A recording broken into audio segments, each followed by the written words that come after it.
I am hungry, I am hungry, I am hungry. This is an I am hungry song. For me, oh please feed me. I am hungry, won't you please feed me? I am singing for my supper. What? Oh yes, I am. I was singing for my supper, right? You've heard that saying, right? So I thought, well, I'm hungry. I'm going to sing a song for you. Probably wasn't the best song in the world, right? But hey, I was singing I am hungry, I am hungry. I'm singing a hungry song for me. Well, you're not going to feed me? What? Okay. But you have heard that phrase, right? To sing for one supper? Right. What's it mean? Well, when you say you're going to sing for your supper, it means you're going to obtain something by working for it or by providing a service in return. For instance, I could say, you know what? You're welcome to stay with me on the farm as long as you like, but you'll have to sing for your supper while you're here. That means you're going to have to do some work, right?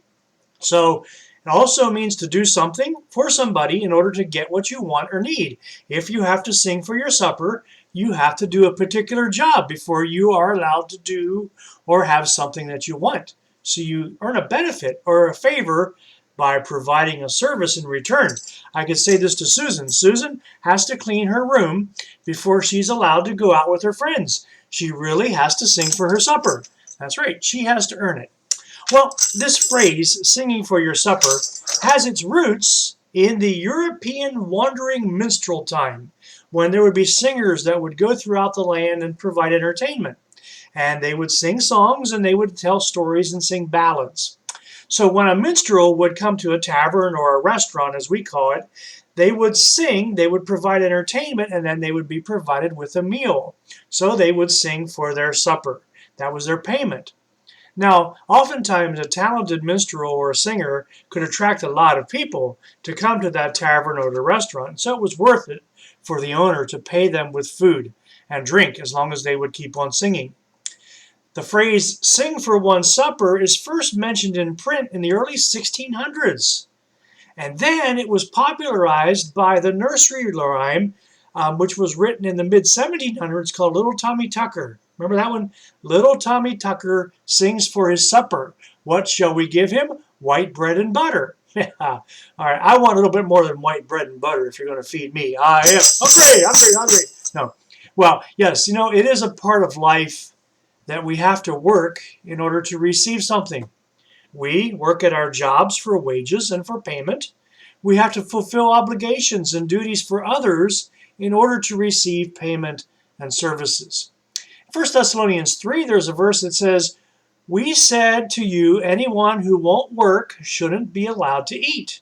So there's this understanding in culture that we have to earn some things. It's not just given to us all the time.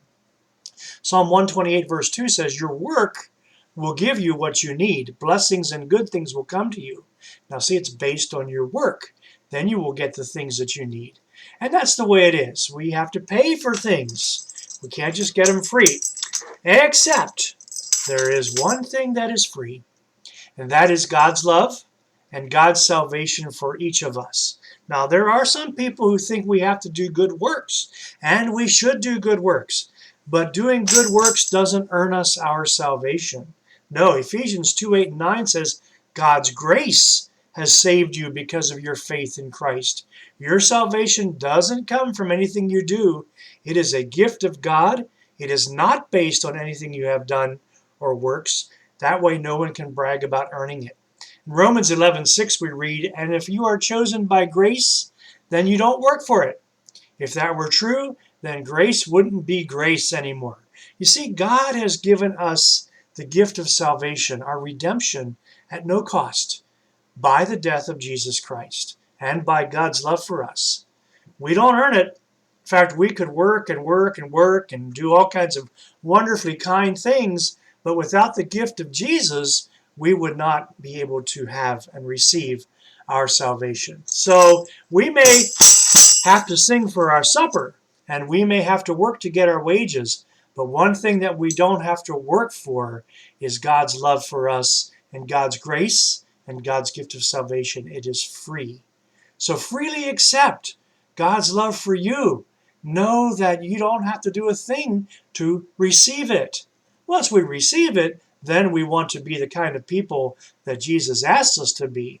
But to receive God's salvation, it's free. No singing for your supper there. All right. Well, you have a day filled with joy, hopefully a day filled with good food, and a day filled with peace.